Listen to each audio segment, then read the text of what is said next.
नमस्कार, लोकतंत्र चैनल में आप सबका स्वागत है। मैं हूं आपका अपना दोस्त अतुल्य कुमार। आज मैं एक ऐसे मुद्दे को लेकर आपको सामने आया हूं कि जो पूरी दुनिया को हिला के रख दिया है। जिस तरीके से अफगानिस्तान की राजधानी काबुल पे तालिबान ने कब्जा किया है, वो एक घोर निंदनीय और को शब्दों में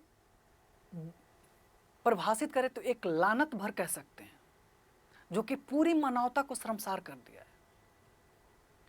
जिस तरीके से इन्होंने तालिबान अफगानिस्तान पे कब्जा किया है, उसका अंदाज़ा शायद ही अफगानिस्तान को भी होगा कि ये भी उसके साथ किया जा सकता है। लेकिन खैर, जो होना था तालिबान ने कर दिया है। अब भारत सरकार इस पे क्या सोचेगी, क्या करेगी, तालिबान इस पे भारत के साथ क्या रिएक्ट करेगा, क्योंकि आप लोग जैसे जानते हैं कि भारत और अफगानिस्तान का रिश्ता दूध में शक्कर जैसी थी। मतलब बहुत ही बढ़िया मधुर उनका रिश्ता था। लेकिन अब तालिबान को कब्जा करने के बाद क्या रिश्ता वो जैसा था वैसा ही रह पाएगा? जैसा कि आप ये मेरे पीछे वीडियो में देख रहे होंगे कि वहाँ का rule regulation, law and order पूरी तरह से ध्वस्त हो चुका है। वहाँ पे कुछ नहीं है, जो है तो एक टेरर और आतंक है।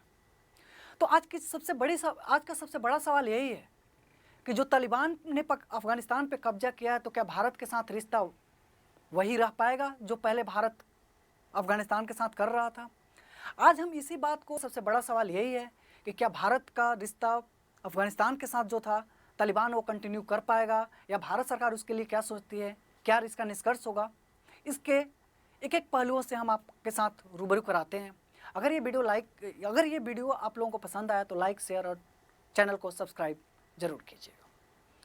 तो हम इस क्रम को मैंने 4 पॉइंटों में डिस्टिंग्विश किया हुआ है, बांट के रखा है।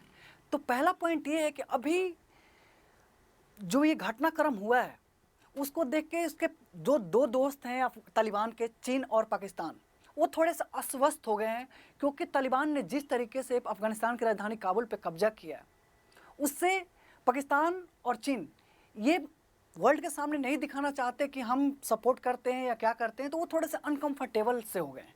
लेकिन वहीं भारत को देखें तो भारत अभी आनन फानन में अफगानिस्तान से जितने भी उसके वहाँ पे हैं, उनको वहाँ से रिटर्न अपने देश सुरक्षित लाने का प्रयास कर रहा है। लेकिन भारत नागरिकों को वापस लाने के बाद क्या इसकी रवैया होगी, क्या होगा, क्या तालिबान सोचेगा, क्या चीन और पाकिस्तान क्या सोचेंगे, ये आने वाले वक्त में पता चलेगा।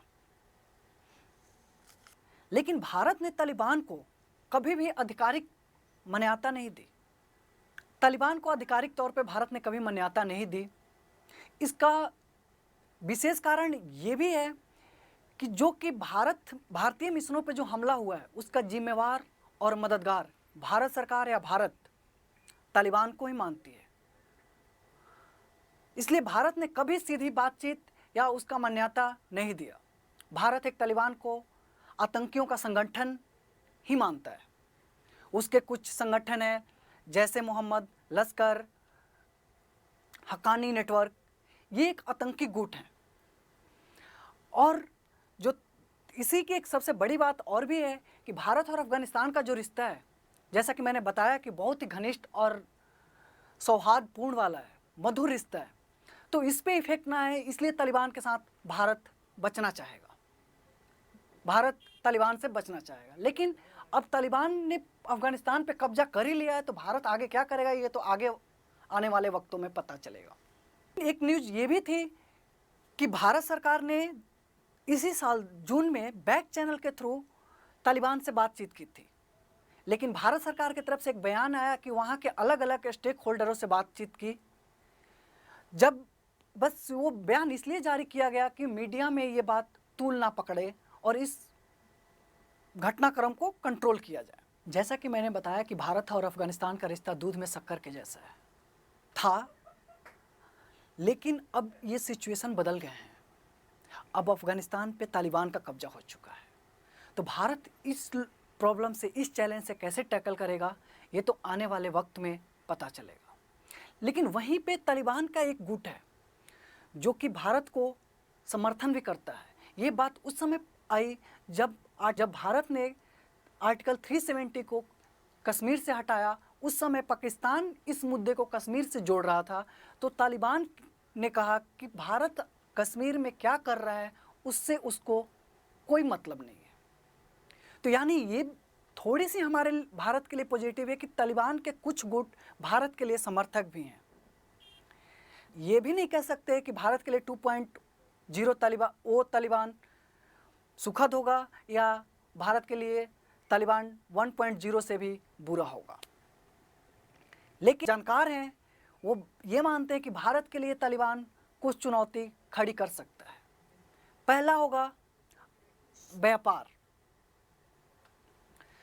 क्योंकि अफगानिस्तान एक ऐसी लोकेशन पे है कि व्यापार के लिए मध्य एशिया में थोड़ी सी दिक्कत हो सकती है।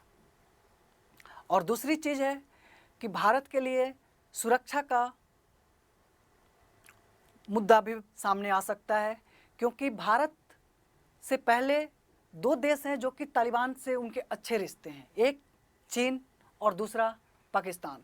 और आप सबको पता है कि भारत का पाकिस्तान और चीन के साथ कैसा रिश्ता है।